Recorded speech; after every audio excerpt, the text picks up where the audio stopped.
Hello दोस्तों, कैसे हैं आप। आई होप सब अच्छे होंगे, घर में होंगे, मजे कर रहे होंगे। लॉकडाउन के पीरियड में सबने बहुत ही एंजॉय किया है। खाना वाना खाया था कि नहीं रात को? तो रात को खाना खाया होगा तो पानी भी जरूर पिया होगा।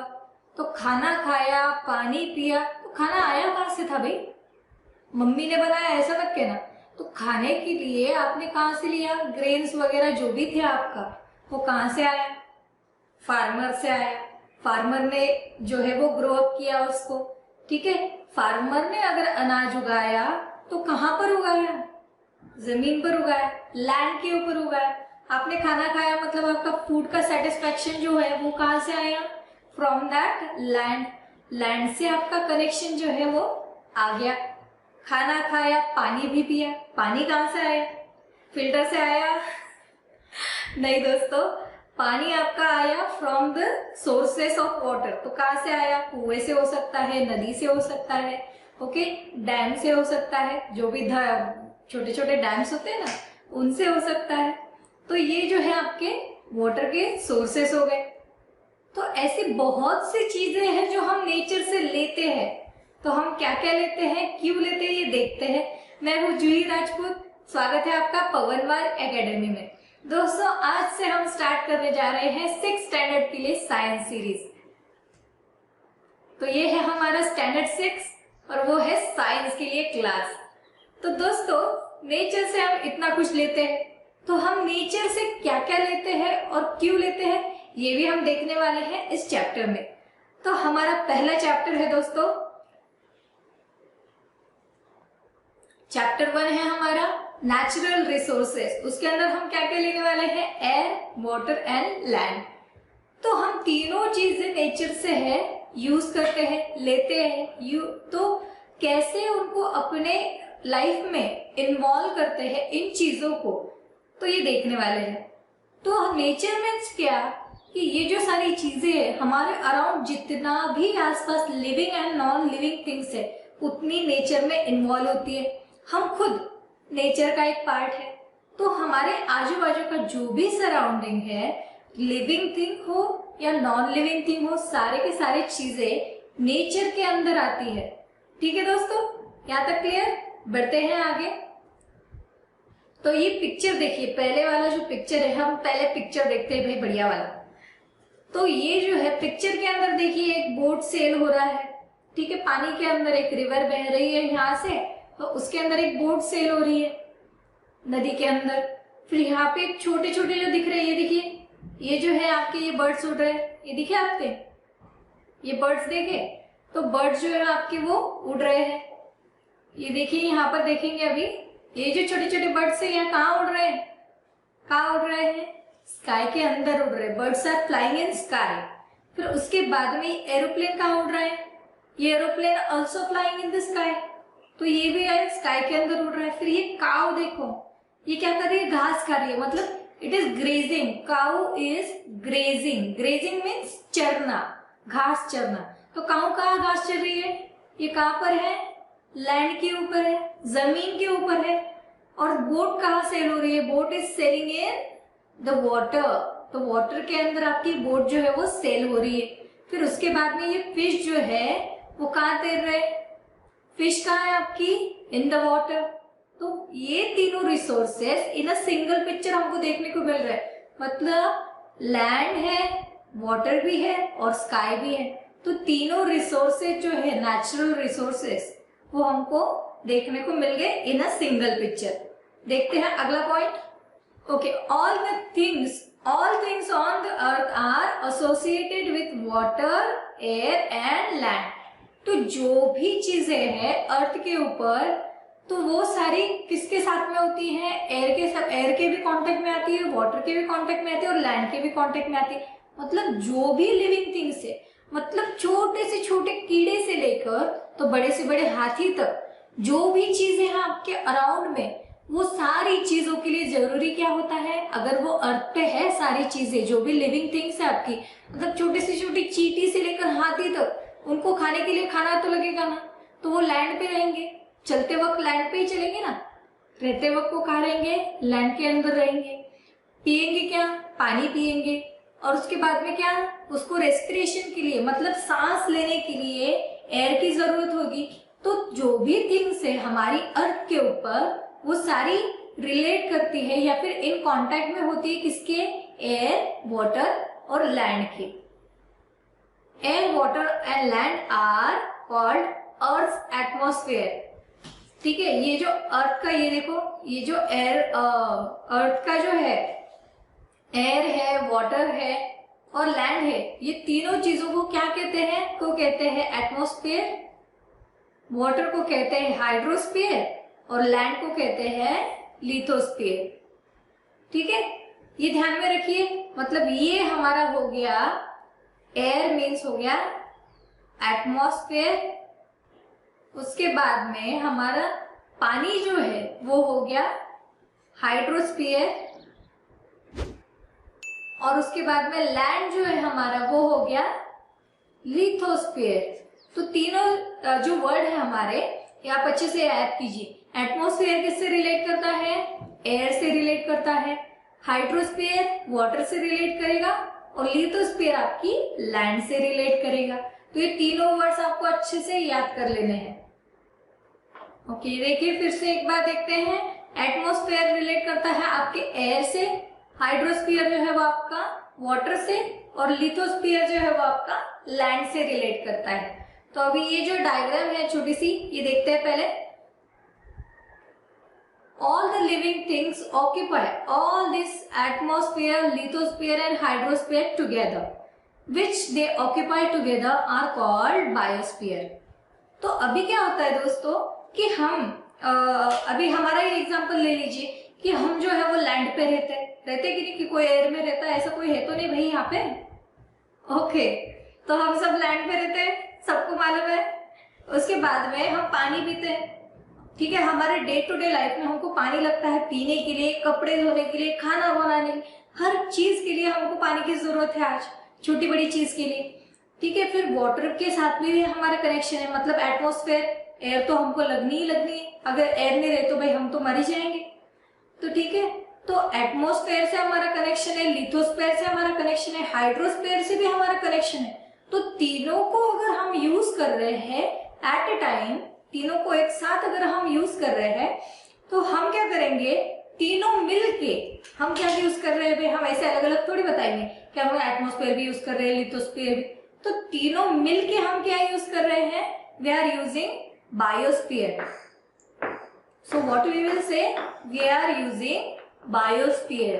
तो together we are using biosphere. तो जो भी लिविंग थिंग है, जो तीनों चीजें के साथ में रिलेट करता है या फिर तीनों चीजें यूज करता है, ऑक्यूपाई करता है, एटमॉस्फेयर, लिथोस्फीयर और हाइड्रोस्फीयर, तो वो चीज को हम कहेंगे बायोस्फीयर। ठीक है, टुगेदर अगर यूज करेंगे तीनों को तो that time we can call it biosphere.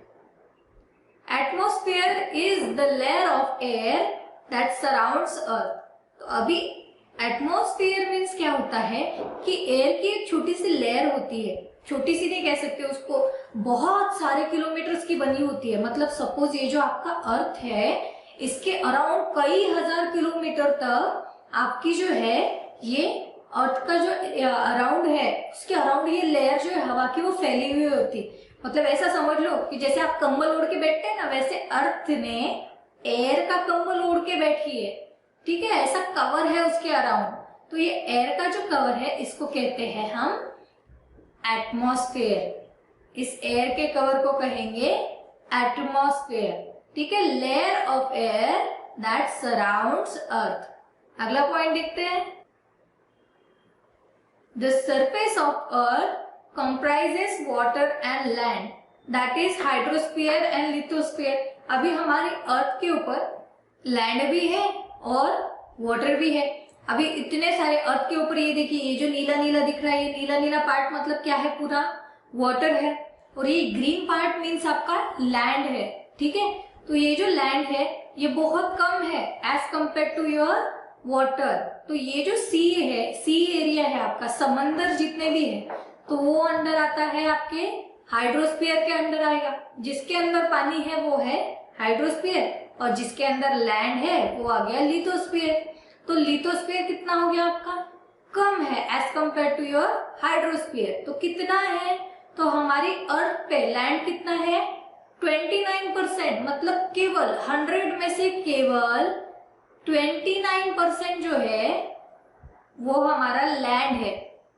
ठीक है, मतलब आपके पास अगर 100 एरिया है, 100 टाइल्स का घर है आपका, तो उसके अंदर से केवल 29 टाइल्स का जो है area, that is your land. ठीक है, और बचा हुआ जो 71% है दैट इज वाटर, मतलब इतना सारा जो पानी दिख रहा है आपको नीला नीला, दैट इज 71%। तो सोचिए कितना बड़ा प्रोपोर्शन है ये। अगला देखते हैं दोस्तों, पहला पार्ट है हमारा एयर। तो एयर में देखिए क्या क्या होता है। अभी एयर अकेले एक ऑक्सीजन या फिर किसी एक गैस से नहीं बनी होती, एयर के अंदर बहुत सारे कंपोनेंट्स होते हैं। तो कौन कौन से कंपोनेंट्स होते हैं, चलो रीड करते हैं, साथ साथ रीड करेंगे। साथ साथ रीड करने से आपकी रीडिंग की स्पीड भी बढ़ेगी और आपको अंडरस्टैंडिंग में इजी भी हो जाएगा। ओके, साथ साथ पढ़ेंगे। The air in the atmosphere around the earth contains nitrogen, ये पहला वाला आ गया, nitrogen, oxygen, carbon dioxide, 6 inert gases, nitrogen dioxide, sulphur dioxide, water vapour and dust particles. तो हमारी जो एयर है वो मिली जुली हुई है, मतलब एक मिक्सचर है उनका। जैसे आप भेल बनाते हो ना, भेलपूरी, उसके अंदर कितनी सारी चीजें डलती है, ममरा डले, सेव डलेगा, ममरा डलेगा, मिर्च, मसाला, हल्दी सब डलेगा। तो वैसे ही हमारी एयर भी मिक्सचर है अलग अलग चीजों का। तो उसके अंदर कौन से गैसेस आएंगे, तो पहला आएगा हमारा नाइट्रोजन। ठीक है, नाइट्रोजन होता है, ऑक्सीजन होता है जो हमें रेस्पिरेशन के लिए यूज करते हैं, हमारे लिए ऑक्सीजन बहुत जरूरी है। ठीक है, तो ऑक्सीजन, फिर कार्बन डाइऑक्साइड आ गया, फिर उसके बाद में 6 इनर्ट गैसेस, मतलब 6 इनर्ट गैसेस। इनर्ट गैस मतलब जो किसी चीज के साथ में रिएक्ट नहीं करते, ऐसे गैसेस, मतलब जो बिल्कुल किसी का नाम नहीं लेंगे, बहुत ही भोले भाले गैसेस है, तो भोले वाले गैसेस को कहेंगे 6 इनर्ट गैसेस। नाइट्रोजन डाइऑक्साइड, तो ये एक पोल्यूशन में से निकलने वाला, मतलब जो आप कार ड्राइव करते हैं, फिर गाड़ी ड्राइव करते हैं, तो उसके अंदर से जो धुआं निकलता है, उसमें से कुछ बहुत ही काले काले से जो धुएं जैसे निकलता है ना, तो वो होता है नाइट्रोजन डाइऑक्साइड और सल्फर डाइऑक्साइड, दोनों का मिक्सचर होता है। फिर उसके बाद में आपका है वाटर वेपर, मतलब पानी की भाप। ऑब्वियसली समंदर का इतना सारा अगर पानी है तो वो सूरज की रोशनी की वजह से उसकी कुछ ना कुछ भाप होती होगी, मतलब कुछ ना कुछ उसका पार्ट जो है वो वेपर बनता होगा। तो वाटर वेपर भी is the part of air, तो वो भी हमारे एटमॉस्फेयर में मिल जाती है। और डस्ट पार्टिकल, छोटे छोटे छोटे छोटे डस्ट के पार्टिकल्स। ओके, और क्या क्या होता है एयर के अंदर, the troposphere contains about 80% of total mass of gases in air, मतलब अर्थ के ऊपर जो लेयर है हमारी, ये देखिए पिछला वाला डायग्राम फिर से हम देखते हैं। अभी ये वाला डायग्राम देखिए दोस्तों, पहले वाले डायग्राम पे हम इसलिए आए कि ट्रोपोस्फियर का कंसेप्ट आया। अभी ट्रोपोस्फियर अगर आपको याद नहीं होगा तो हम पहले फिर याद दिलाते हैं आपको। ये देखिए अर्थ के अराउंड, मतलब अर्थ के सरफेस के पास वाला जो है, सबसे करीब वाला जो है एरिया, एटमॉस्फेयर का जो लेयर है, जो एयर के सबसे करीब है, दैट इज योर ट्रोपोस्फियर। मतलब ये जो सर्कुलर एरिया है जो एयर के सबसे करीब वाला है, नीचे नीचे वाला, दैट इज योर ट्रोपोस्फियर। तो ट्रोपोस्फियर के अंदर क्या क्या होता है वो हम देखने वाले हैं। 80% of total mass of gases in air, ठीक है, मतलब 80% जो मास है एयर का, मतलब जो 80% वजन है आपकी एयर का वजन होता है दोस्तों। ये छोटे छोटे एक्सपेरिमेंट्स आप पहले सीख चुके हैं कि एयर का भी वजन होता है। अगर आपको यकीन नहीं आ रहा है तो एकदम तेज चलती हुई हवा के सामने आप खड़े हो जाइए, तो कैसे लगेगा कि कोई आपको धक्का मार रहा है, पुश कर रहा है जोर से। ठीक है, जोरों से अगर हवा आई तो हम कैसे होते हैं, ठीक है, हमारे ऊपर फोर्स एक्सर्ट करती है ना वो हवा, तो उसका भी खुद का अपना वजन होता है। तो 80% मास जो है आपकी एयर का, वो कंटेन किसमें होता है, ट्रोपोस्फियर में। और the proportion is about 19% in the stratosphere. ठीक है, तो 18% जो है वो स्ट्रेटोस्फियर में होता है। Further in mesosphere and ionosphere, मतलब जो ऊपर के है बचा हुआ जो है अभी 80% आ गया, मतलब 100 में से 80% जो है वो स्ट्रेटोस्फीयर में है। फिर उसके बाद में बचा हुआ 19, अभी 20 बचे हैं। ये देखिए 100 में से 80 गए, 20 बचे। 20 में से 19% जो है वो किसके अंदर है? स्ट्रेटोस्फीयर में। फिर उसके बाद में बचा हुआ जो 1% है वो किसके अंदर है? बचा हुआ 1% है मीजोस्फीयर एंड आइनोस्फीयर में, ठीक है।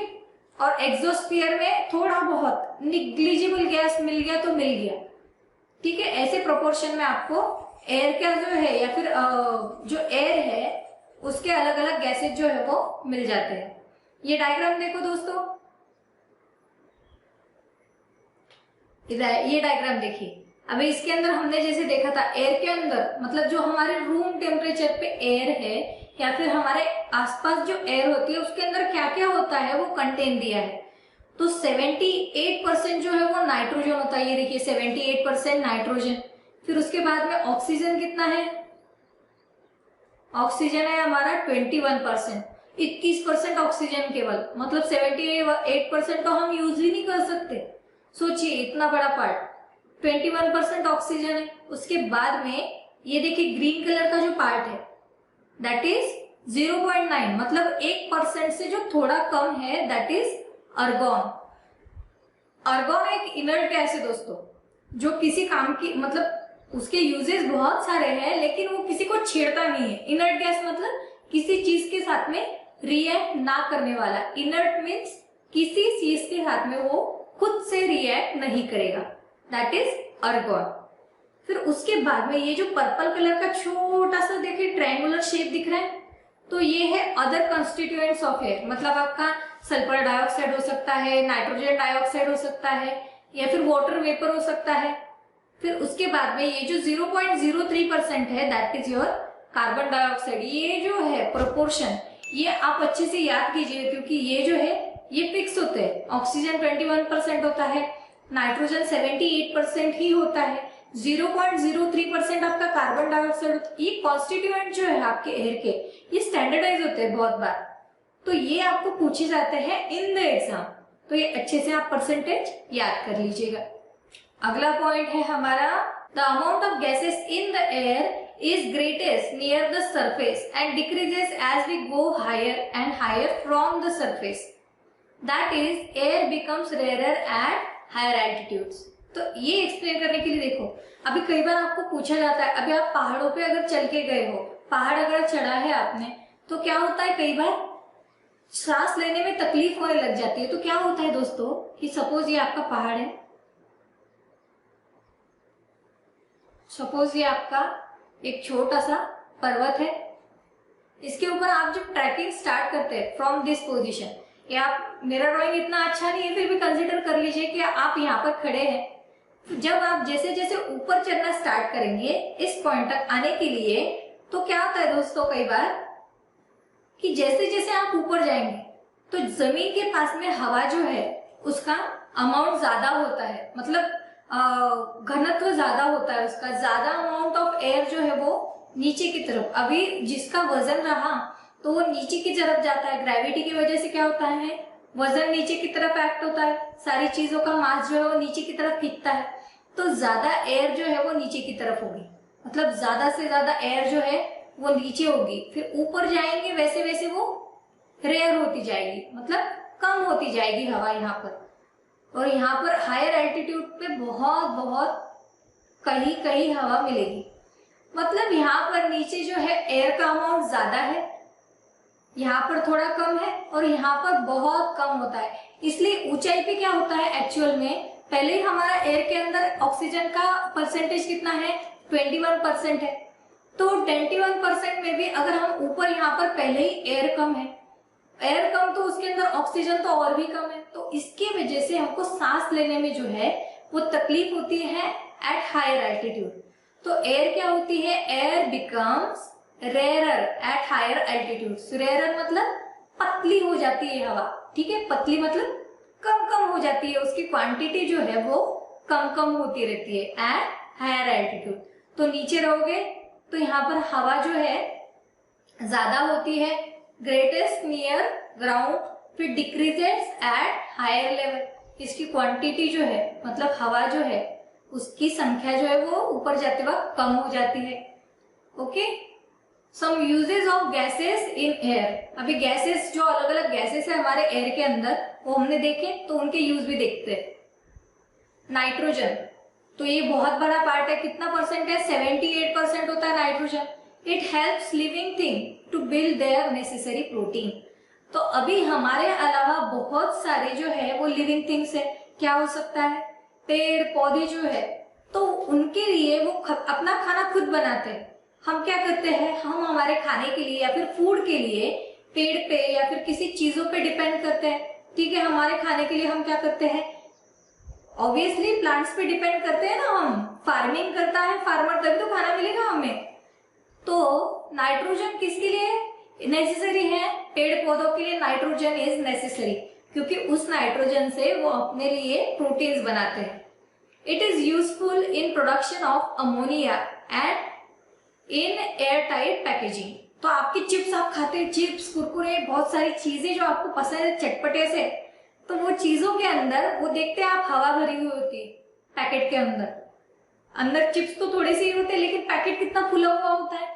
व्हाई इट इज सो, ऐसा क्यों, तो उसके अंदर जो है एयर नहीं भरी होती है, उसके अंदर एक्चुअल में नाइट्रोजन फिल होता है।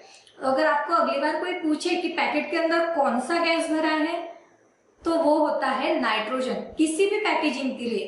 तो ये पैकेजिंग क्यों की जाती है एयर भर के, क्योंकि कोई चीज जो है वो आपकी डैमेज ना हो, मतलब चिप्स जो है वो टूटने नहीं चाहिए, इसलिए क्या करते हैं वो एयर भर देते हैं, इसके अंदर नाइट्रोजन जो है वो भर देते हैं। अभी नाइट्रोजन ही क्यों भरते हैं, ऑक्सीजन भी तो भर सकते हैं या फिर आर्गन भर सकते हैं, क्रिप्टॉन भर सकते हैं, अलग अलग गैसेस है। तो नाइट्रोजन इसीलिए क्योंकि नाइट्रोजन जो है वो सस्ता है, और दूसरी बात नाइट्रोजन जो है वो आपके फूड के साथ रिएक्ट नहीं करेगा, मतलब आपके खाने को वो गंदा नहीं करेगा नाइट्रोजन, मतलब उसकी स्मेल नहीं आती है या फिर वो आपके खाने के साथ में रिएक्ट नहीं करेगा, इसीलिए नाइट्रोजन यूज करते हैं आपकी फूड पैकेजिंग में। तो छोटी छोटी बातें हैं दोस्तों, ये आपके बुक में नहीं दिया गया है, तो ये मैं आपको एक्स्ट्रा ऐसे ही बता रहे हैं फैक्ट के तौर पे। ऑक्सीजन, ऑक्सीजन किस लिए चाहिए, oxygen obviously we need for respiration, हमारे रेस्पिरेशन के लिए, मतलब सांस लेने के लिए हमको ऑक्सीजन जो है वो नेसेसरी होता है। और फिर किसके लिए, कंबशन के लिए, मतलब कोई भी चीज अगर जलती हुई मोमबत्ती भी है तो उसके लिए ऑक्सीजन हमको जरूरी होता है। यहाँ प्रीवियस स्टैंडर्ड में पढ़ चुके हैं कि वो मोमबत्ती वाला एक्सपेरिमेंट आपने देखा है ना, ऐसे कुछ मोमबत्ती जलाते, देखिए सपोज ये आप मोमबत्ती जलाते हैं, ठीक है, तो जलती हुई मोमबत्ती पे जब आप एक ग्लास रख देते हैं तो क्या होता है, थोड़ी देर बाद वो अपने आप ही बुझ जाती है। क्यों, क्योंकि उसका सराउंडिंग ऑक्सीजन जो है, मतलब ये ग्लास के अंदर जितना ऑक्सीजन था उसने कंबशन के लिए यूज कर लिया, और उसको और ऑक्सीजन ग्लास की वजह से नहीं मिल रहा है, मतलब ग्लास के अंदर ऑक्सीजन खत्म होने की वजह से वो बुझ गई। मतलब ये प्रूव करता है कि कंबशन के लिए, कंबशन मतलब ज्वलन, जलना, किसी चीज का जलना इज कंबशन, तो कंबशन के लिए आपको ऑक्सीजन जो है वो नेसेसरी होता है। अगला पॉइंट है कार्बन डाइऑक्साइड। अभी कार्बन डाइऑक्साइड हमारे लिए नहीं लेकिन प्लांट्स के रेस्पिरेशन के लिए यूज होता है, मतलब प्लांट्स जो है, जैसे हम ऑक्सीजन लेते हैं वैसे प्लांट जो है वो कार्बन डाइऑक्साइड रेस्पिरेशन के लिए यूज करते हैं, फिर फूड बनाने के लिए भी वो यूज करते हैं। अगला है अर्गॉन। अभी अर्गॉन गैस जो है, आपने इलेक्ट्रिक बल्ब देखा होगा येलो कलर का, ये ऐसा इलेक्ट्रिक बल्ब आपने देखा होगा, ठीक है, तो इसके अंदर ग्लास के अंदर एयर भर दी जाती है, तो कौन सा गैस होता है, तो ये अर्गॉन गैस होता है। इस गैस अंदर जो है ग्लास के अंदर, तो वो होता है अर्गॉन, ठीक है दोस्तों, बल्ब के अंदर अर्गॉन भरा जाता है।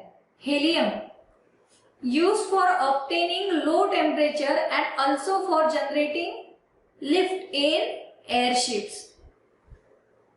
तो ये आपके लिए क्या है, हीलियम जो है वो लो टेम्परेचर के लिए यूज किया जाता है। मतलब जो भी हमारे रेफ्रिजरेटर्स होते हैं, एयरशिप्स होते हैं ना, तो उनके अंदर हीलियम गैस यूज किया जाता है। किस लिए?